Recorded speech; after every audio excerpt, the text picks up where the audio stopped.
Pro-Palestinian virtue signalers shut down traffic in downtown LA. And in case you were wondering, their stunt did absolutely nothing to benefit the people of Gaza or anyone else anywhere in any way. The show starts now.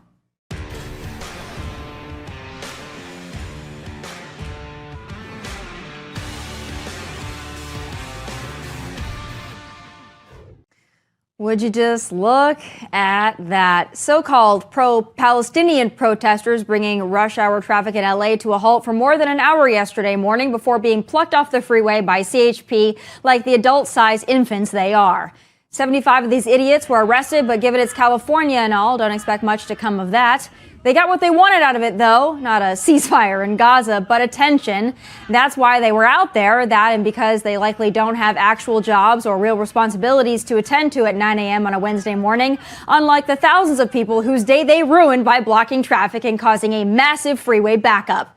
You know, gas is expensive enough in California without having to idle in place for an hour due to some virtue signaling nincompoops who would likely not be able to find Gaza on a map.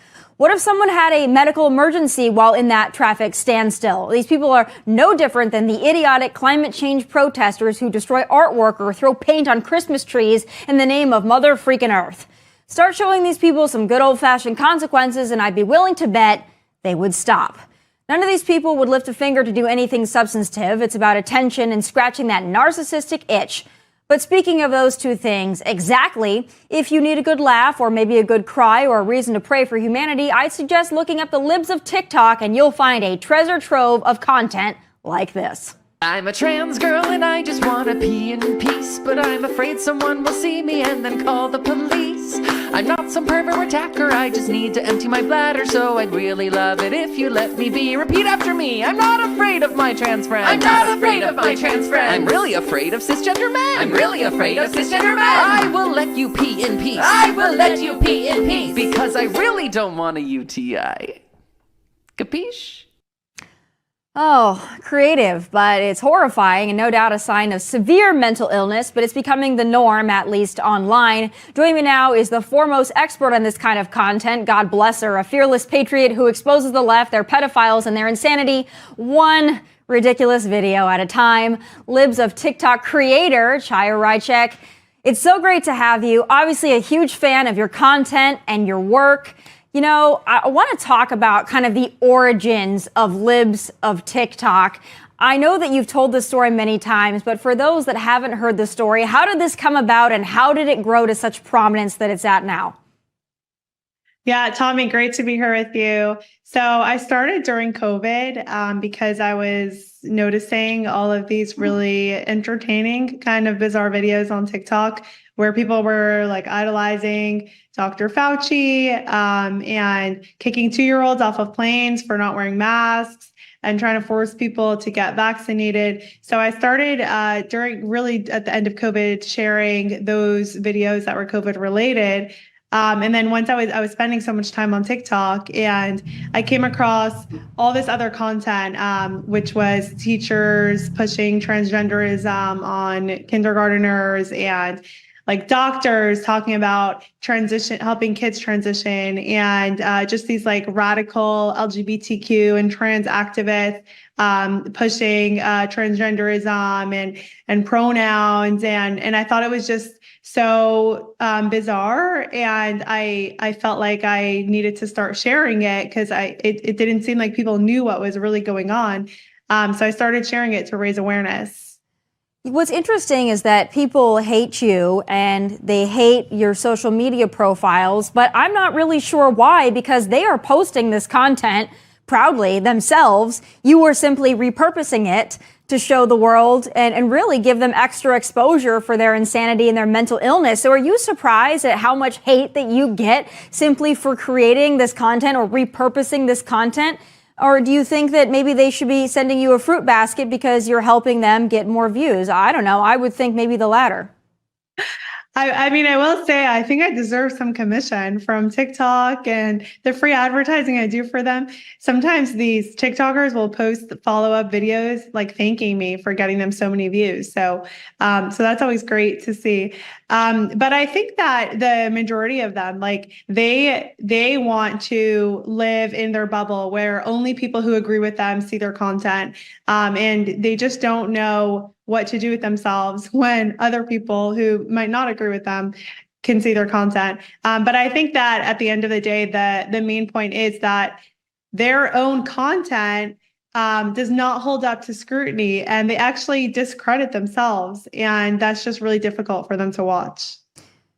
Do you think that these people that are posting these videos, like the one that I just played, I have more to play in a minute, but do you think these people are posting this because they actually believe what they're doing is artistic, or what they believe that they're doing is somehow helpful, entertaining? Or do you think that they are doing it purely for the attention? Because you see some of these videos, people thinking that they're cats, people, using litter boxes, people that think they're fox gender. You look at this and you think, okay, these people are just showmen and they want attention. What do you think after watching so many videos? What do you think the majority of this content is really about? What's the root cause of this? I think the root cause is a mental health crisis in our country. And it manifests in so many different ways. Attention-seeking behavior, deciding to change your gender, wanting to sexualize and groom kids, maybe because of some issues that these people themselves are having, they're projecting onto other people. But the narcissism on TikTok, I think that at the end of the day, it's all rooted in a serious mental health crisis that we have in this country that I do not believe is being addressed properly. You're exactly right about that one. You mentioned the pedophilia and some of these videos that are intended to groom children. There's somebody that Libs of TikTok posts often, somebody I've seen on numerous accounts, kind of whistleblower conservative accounts, but it's this person, this Jeffrey Marsh. I have a video I want to play for those that are not familiar. Very disturbing though. This is like really a series of videos. Here's just one, and then I want your take on this person, this they, them. Let's take a look. If you go no contact with a family member, you'll feel worse. Right where you are now, where the relationship is now, is an equilibrium. They get to do whatever the heck they want, and you deal with it. If you go no contact, the rules change, you're unmoored, there's no sense of safety and sense of place, and what comes in sometimes to flood that void is guilt. But eventually, the guilt subsides, you work through it, you're kind to yourself, and on the other side is peace. This person is very disturbing. I mean, there are so many videos I've seen Libs of TikTok and others post with this Jeffrey Marsh person. But this to me is just really outright grooming. You've seen this person a lot. What do you make of this, this online persona this person has created? So what's unique about Jeffrey Marsh is that he has a lot of content, which basically says out loud what the entire grooming agenda is. And it basically starts with cutting a child off from their parents. And he has so many videos where he encourages kids and other people to cut off contact with their parents and their families. So it's rare that we see them basically saying outright what their entire plan is. So it's really, I think it's obviously very creepy, but it's really, he provides an important kind of context if you want to understand the whole grooming agenda. And this, I actually wrote a kid's book on this, which basically teaches kids to be able to spot that predatory behavior.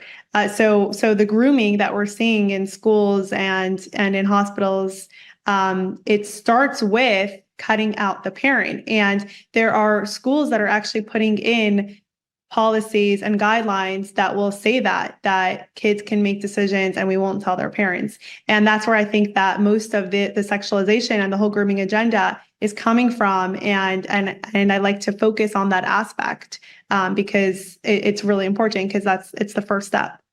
What would you say is the goal of Libs of TikTok? Is it to entertain people? Is it to sound an alarm? A little bit of both?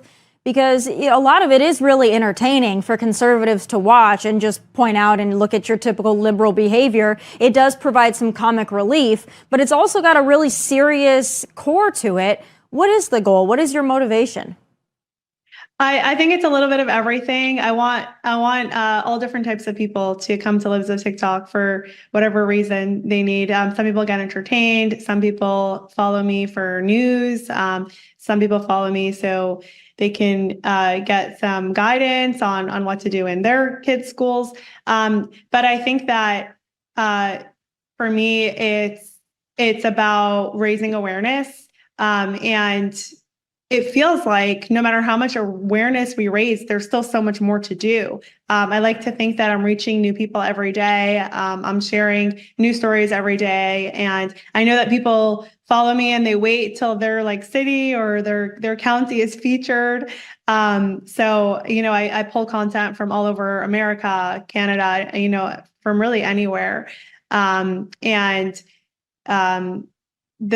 The problem is that the mainstream media, they are obviously controlled by the left. And for the longest time, they're telling us that none of this stuff is happening. And it's basically, I think every day it's getting harder and harder for them to be able to say that. At this point, they're kind of defending it because they can't even say that anymore, thanks to like independent journalists like myself and so many others. But it's really like raising awareness and sharing important stories that I feel are very imperative to the national conversation and to taking back our country. Did you ever think that you would get this kind of attention from this account? I mean, you've had more than one run-in with AOC. Obviously, Libs of TikTok is something that trends often, even on other social media platforms outside of TikTok itself. Did you expect this to happen? And since it has happened, what do you want to do with, I guess, your newfound fame? Because it is fame, it is notoriety. I mean, Libs of TikTok has become, I don't know if a household name, but certainly on social media, it has become one of the foremost accounts. Yeah, I mean, it's not something I ever thought I would do. I do feel like God put me in this position and guided my entire journey until, where I am today. And I never could have imagined that I would be doing something like this one day. But now that I'm in this position, I feel like it's a mission, and I am going to do everything I can to help with the mission, to keep raising awareness, exposing, and taking back our culture and our country. But I plan on continuing to do that. We're going to keep sharing these stories. I'm going to keep continuing to be a mouthpiece for the average American who doesn't have a platform like I do. Like, I get tons of messages from parents in schools, from people in their companies, like they're being force-fed this DEI garbage stuff. It's everywhere you go. And I feel like I kind of am a mouthpiece for these people who don't have a platform, and I could share their stories, share this content, and continue exposing. Speaking of a platform, how much does censorship mess with you, whether it be on TikTok or when you post to Instagram, Twitter? All conservative accounts deal with it to some degree. I've been dealing with it for years. At certain times, it kicks up more than others. When I mention certain things that start with a C and end with a D, or a V and end with an X, I get censored, and it's quite obvious it happens to me. I would assume that you've dealt with that a lot. How do you navigate it, and how much do you think the algorithms mess with your content and your viewership? So first of all, I'm not on TikTok. I was banned from TikTok about a week after creating an account. Thankfully, Twitter is not really a problem anymore. God bless Elon Musk. And Instagram, I would say like every 4 posts gets flagged that they make me delete it. It's probably a matter of time till I'm permanently suspended from Instagram, just because I have so many violations.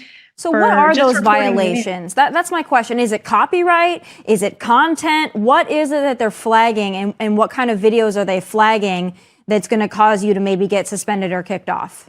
So they're flagging anything that has any kind of violence. So for example, there's a protest at, I don't know, a university, or like, those pro-Palestinian protesters are blocking off a highway again, or calling for genocide. So I'm a journalist, I'm a reporter, and I'm reporting on it, but they flag it for me. So you basically can't report on news. So anything with any kind of violence, like those videos with those like mass looting videos, we see those every day. Basically, it happens in California like multiple times a day.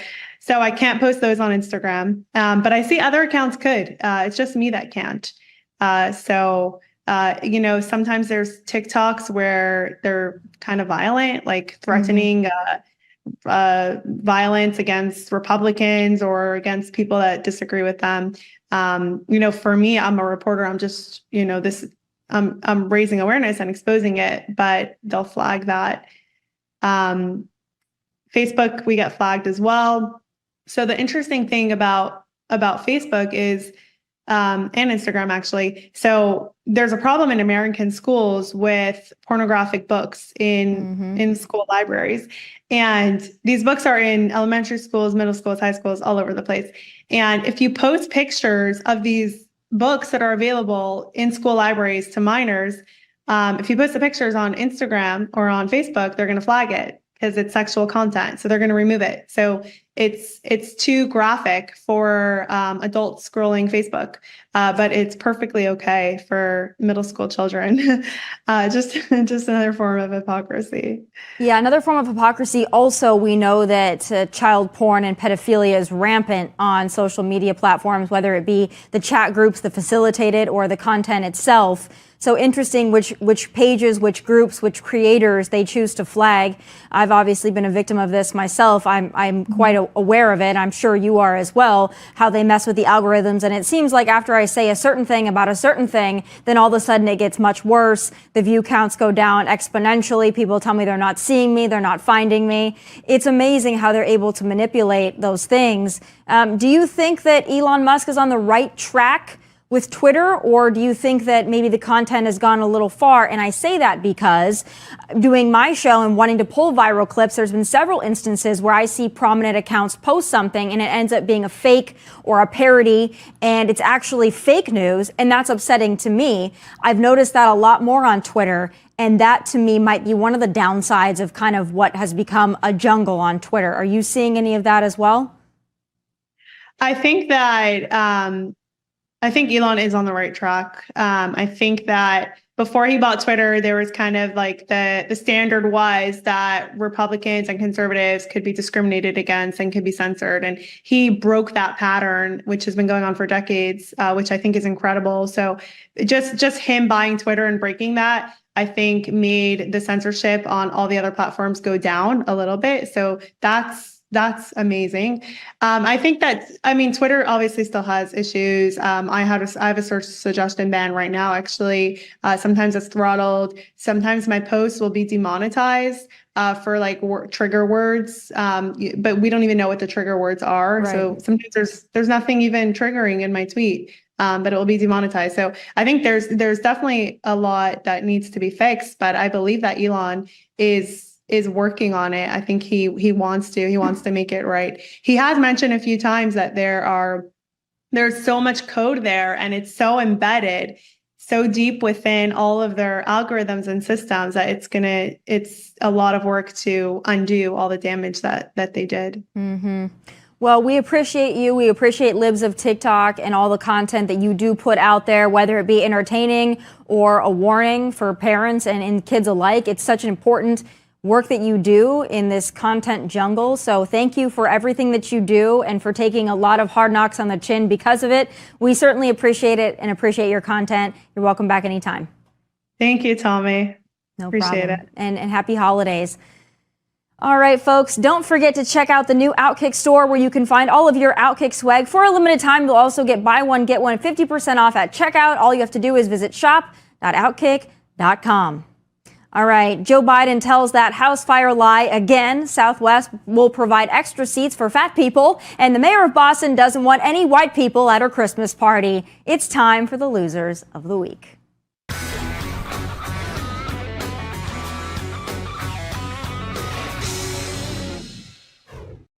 Nobody, and I mean nobody, loves a tall tale quite like Joe Biden. In fact, he loves them so much that he tells them over and over again, almost as if he has dementia and can't separate truth from reality. Here he is yet again this week telling the story of the small kitchen fire that keeps getting bigger and bigger each time he tells it. It also saved my home and my wife's life. When I was away, it was the last day that the most famous guy doing Meet the Press in Washington, D.C., and I was doing the program. And what happened was there was a lightning struck a little pond behind my house, hit a wire, came up through the basement of my home, and 3 stories, and the smoke literally ended up being that thick, literally that thick. You've seen it, you guys have seen it. I wasn't there, and my wife was there, and my dog and my cat, and my 67 Corvette. But all kidding aside, they saved my wife, got her out, saved my home. All right, well, according to a 2004 AP report, that fire was under control in about 20 minutes. If you recall, he's told this tall tale multiple times, including a few months ago when he used it to relate to Maui wildfire victims who lost literally everything. But Joe was not done with his little stories this week. Oh no, here is one from 65 years ago. But we know this year's Hanukkah is different. It's been 65 years since the deadliest day of the Jewish people since the Holocaust. 65 years. You know, after October 7th, my father returned to his kibbutz to salvage what he could from his home. What was left was the rubble and ruin. The home, which he had hidden in with his wife and his daughter for 20 hours before being rescued.